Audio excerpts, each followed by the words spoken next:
Республики Айсен Николаев работает в Намском районе. Сейчас он провел совещание Республиканской комиссии ЧС по пожарной безопасности. На сегодняшний день на территории 6 муниципальных районов действует 11 контролируемых пожаров. Ситуация в пределах нормы. Главная проблема – погашение задолженности перед пожарными, а это 263 миллиона рублей.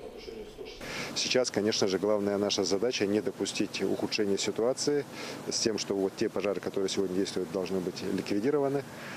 Здесь у нас прогноз по погоде тоже пока благоприятный. Конечно, остается у нас высокий класс пожароопасности по нашим северным районам, таким как Джиганский, Абыйский районы.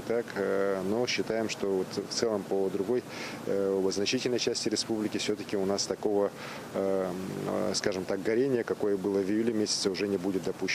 Конечно же, я хочу напомнить о том, чтобы в обязательном порядке мы должны, жители, соблюдать пожароопасный период, те правила, которые установлены. Это не посещение лесов, не разжигание костров. Здесь мы будем достаточно жестко наказывать. Почему? Потому что, к сожалению, 30% пожаров, которые у нас на территории в лесах произошли, они произошли по вине человека.